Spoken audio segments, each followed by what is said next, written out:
trick against the king again. Meghan's new brand causing more serious problems. Meghan's foray into the jam market has ignited quite the buzz, especially amid speculations that she might be attempting to emulate King Charles' renowned Highgrove jam brand. Welcome back to the Royal News 365 channel, where we dissect the latest royal controversies. I'm very good at Jeopardy! Before we dive into the sticky details of the jam saga, let's address another intriguing development. King Charles extended an olive branch to Meghan, inviting her and the children to return to England this summer. This invitation comes amidst the backdrop of strained relations between Meghan, Harry, and the rest of the British royal family, particularly regarding the status of their children. However, for now, let's park that discussion and focus on Meghan's jam debacle. Meghan's recent product launch, while ambitious, has encountered a lukewarm reception. It seems that royal fans have come to the rescue by opting for King Charles' Highgrove strawberry jam over Meghan's offering. This unexpected surge in demand for the king's jam has inadvertently bolstered his revenue.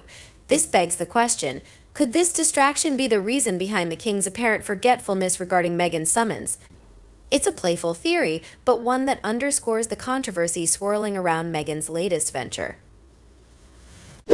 Now let's conduct a comparative analysis of the two jam brands. Highgrove's organic strawberry jam, endorsed by King Charles himself, exudes the essence of a British summer with its ripe strawberries and subtle lemon undertones. Crafted in small batches according to a closely guarded recipe, it boasts a delightful taste and fruity aroma that is simply irresistible. Packaged in traditional wood-engraved glass jars, these jams epitomize sophistication and quality. What's more, proceeds from Highgrove products support charitable causes personally chosen by the king, adding a philanthropic dimension to their appeal. On the flip side, Meghan's jam raises eyebrows with its peculiar coloration, starkly different from the vibrant hues of Highgrove's offering. Rumors abound that Meghan's jam may, in fact, be nothing more than store-bought Costco strawberry jam hastily jarred without proper preparation.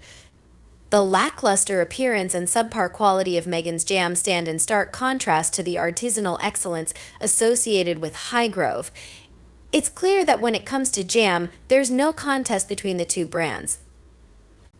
As far as my knowledge, it might be one of those non-sugar jams, which is essentially a gloopy set fruit puree with some alternative sweeteners, such as stevia and xylitol, set with various thickeners like xanthan gum. That might explain the very anemic look it has too, and these don't look like strawberries cooked down in sugar, which should be much darker red. I have a sensitivity to xylitol and I recently discovered it. I was in pain all night with abdominal cramps and bloat after having a brownie made with xylitol instead of sugar. It's not something people should chow down on without testing a little bit first, which I learned to my cost. If she gives all her so-called friends food poisoning, and if this jam has xylitol in it, which she hasn't told any pet owners about. As I said in another comment, this is a disaster waiting to happen. That's why my family only uses quality jam like King Charles jam, or I make it myself. My grandmother and sisters make jam every year, and their strawberry jam has never looked like this. Oops, my jam looks better and I only recently started making it. Strawberries aren't even in season yet, so they won't be as red and juicy as expected. It's a few weeks too early. The city closest to me holds an annual strawberry festival in May when they are in season. And I was raised to eat only local and season berries from Ontario, Canada. They are smaller and much sweeter than the imports we get from Mexico or California. And according to what I learned how to make jam from my grandmother and mother, you have to slowly and carefully skim the foamy scum off the top, bring it slowly to a boil. If you don't properly skim, you get cloudy jam. If you want dark, clear jam, you have to use very ripe but not overripe strawberries and skim while slowly bringing it to a boil. That's all I know about jam. And back to Meghan's jam. The color of her jam is disgusting and looks like ketchup was poured on it. Her design isn't even as neat as the King's Highgrove jam. The label is peeling and doesn't even have an ingredient list. It's not an exaggeration, but I see Meghan's jam as a Highgrove knockoff. And one thing that's contrary to King Charles's Highgrove brand is that the money Meghan earns will go toward the bill for her private jet or all sorts of luxury clothes, not for charitable purposes like her father's. On the other hand, Meghan does not carry an FDA-approved organic badge, and I have long understood that strawberries grown in the US are one of the most sprayed crops. There are a lot of reasons why I don't buy her stuff, and that's another big one. And what is Meghan planning?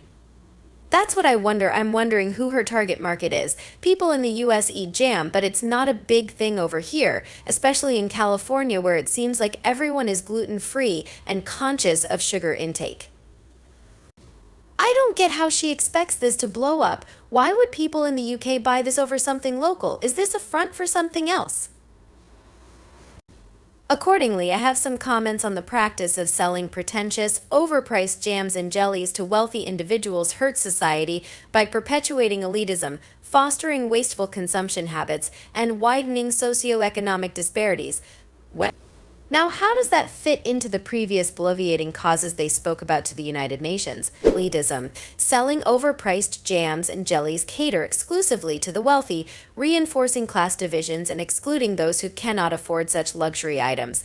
This creates a sense of exclusivity and entitlement among the affluent, further marginalizing lower-income individuals. Wasteful consumption. The emphasis on luxury food products encourages unnecessary spending and consumerism. Purchasing expensive jams and jellies based solely on their perceived status or brand name contributes to a culture of conspicuous consumption, where the value of goods is equated with their price rather than their utility or quality. Socioeconomic disparities. The promotion and consumption of overpriced jams and jellies widen the gap between the rich and the poor. As resources are directed towards catering to the luxury market, essential needs of marginalized communities may be neglected, exacerbating inequalities in access to necessities such as affordable food, healthcare, and education. In conclusion, it appears that the surge in demand for King Charles jam may be attributed more to newfound awareness rather than deliberate snubbing of Meghan. Despite temporary restrictions in some EU locations, Highgrove Gardens offers international delivery, accessible through the Highgrove Shop section on their menu. Every purchase contributes to the King's Foundation, underscoring the brand's commitment to philanthropy. When juxtaposed with Meghan's lackluster jam, it's evident that she falls short in comparison to the refined excellence of King Charles' Highgrove brand. It seems Meghan's approach involves appropriating successful ideas from others and presenting them as her own signature products. I trust the insights shared in this discussion have been informative. Your perspectives are invaluable in enriching our dialogue and fostering diverse viewpoints. Thank you for your engagement, and I look forward to continuing our discussions in the Royal News 365 channel's future videos.